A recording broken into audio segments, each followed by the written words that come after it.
Thanks very much, Andrew. And delighted to speak to you this afternoon and represent the Building Societies Association and to stand in for our Director General, Adrian Coles, who's travelling abroad. At the BSA, as you probably know, we represent building societies, but we have widened our franchise a bit. We now welcome mutual deposit takers and lenders, and in particular, our second largest member is the Cooperative Banking Group.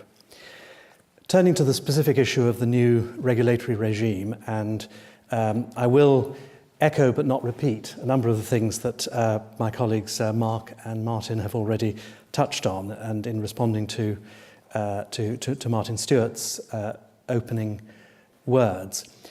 We at the BSA, we feel we've been, and we remain, broadly supportive of what's in the government's white paper and the current bill, and in fact, on the Trade Association side, all three of us, Martin and myself, gave evidence to the Scrutiny Committee for the bill this morning, and that was quite interesting and challenging. We've also paid attention to the launch documents that both of the shadows of the new regulators have published. The PRA put out something in May, which was very, very useful, and the FCA has done a similar thing more recently. All of our members will be dual regulated. I think my first point is, and this echoes something that Martin touched on, as a responsible stakeholder, we really have to help to make the new regime work well. And ideas and proposals that seem to us good and sensible, we should support, not just stand on the sidelines and carp and whinge.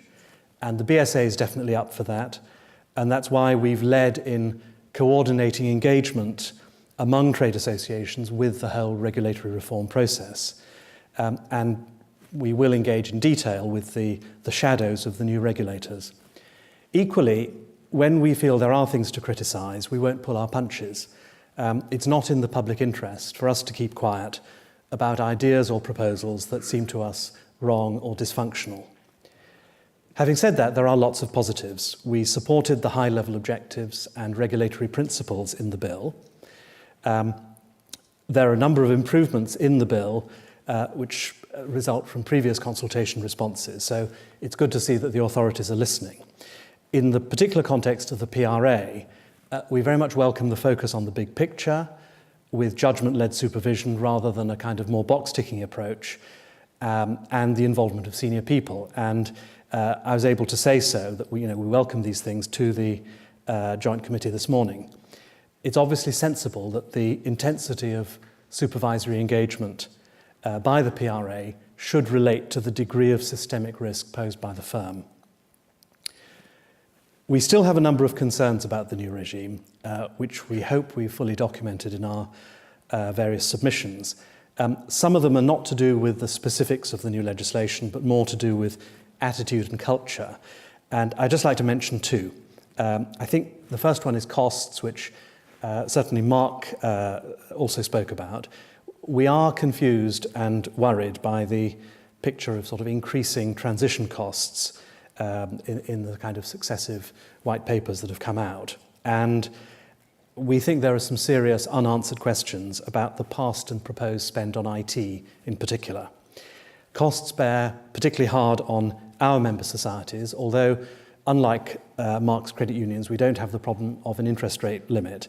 As mutuals, we don't extract maximum profit and we don't pay mega bonuses. So in the end, these regulatory costs can only be a tax on our society's individual members. And of course, that kind of cost bears particularly hard on smaller firms. Our second concern, in addition to the issue of diversity, which has already been touched on, is the point about coordination. And I think we would perhaps give two cheers here. The bill concedes a statutory duty on the two successor bodies to coordinate, which is excellent, and also a single gateway for authorisations and various other arrangements. So we think that those are good. We think coordination and sharing can go further. We have suggested a shared back office. If, for example, credit unions can do it, surely the authorities can do it as well. We think we'd prefer to retain a unified regulatory handbook. We're quite used to it now. We know and like it. Let's not change things unnecessarily. We appreciate some of the things we've asked for maybe operational and cultural matters rather than legislative matters.